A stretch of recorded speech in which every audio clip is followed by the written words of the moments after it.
Hi, it's Adam here from Shilzy One Channel, and I'm just here to talk about eco-friendly public transport.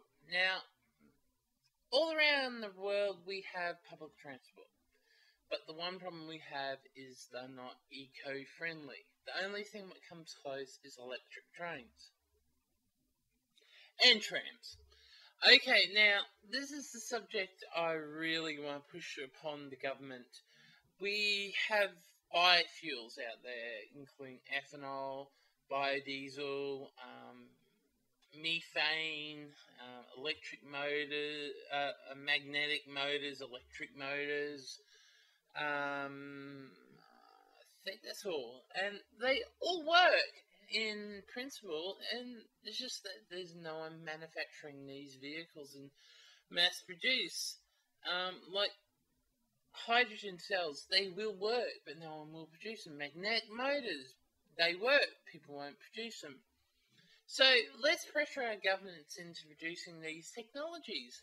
Now think about it, if a diesel-powered vehicle was ran on biofuel, we would save so much more money, public transport would be a lot cheaper. Magnetic motors, that would eliminate carbon, making electricity a lot cheaper, and less resources are needed to produce a magnetic motor than, let's say, coal. So you think about these technologies. We want to produce environmentally friendly products out there, but we are being stopped by A, the government, B, all the oil rich nations, including South Arabia, or whatever it's called, and America, and our dependence on fuel is ridiculous. Biofuel is probably one of the easiest products to produce here in Australia. It's recycled oil, what is so abundant around Australia. You get them from restaurants, fish and chip shops, anything what literally sells anything with deep fried or needs oil. There's a product there what's going to be either tossed or used for soap, what is really not good for the skin. So why don't we just recycle it using a diesel engine? It burns cleanly, plus it actually protects the engines a lot better than standard fuels.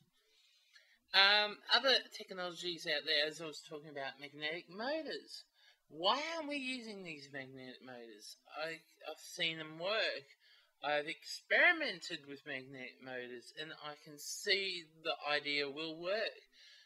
Why doesn't the government put money in funding them instead of bringing the stupid carbon tax in? If we can invent ways we can cut carbon back by producing environmentally friendly electricity through magnetic motors, even solar power and wind power, or even hydroelectric dams, we would be so much better. They've had 50 years to develop this technology, and it's just ridiculous. They have done nothing for me, and I don't understand. Our public transport's prices just kept going up because of fuel. If we had biofuel, we would be on a fixed price. You think about, we'd probably it'd probably go up and down season to season, not like fuel where it's stopped by the producer, the prices go up. When demand goes down, they drop the price. But at the moment, because the US being a hungry nation for fuel, countries using oil for heating, what I really don't understand why you need oil to heat. Electricity's there, why don't they produce magnetic motors, what can produce heating solutions to save money, air conditioning units, so easy to produce these days. Other things I've been thinking too is, why aren't we producing a synthetic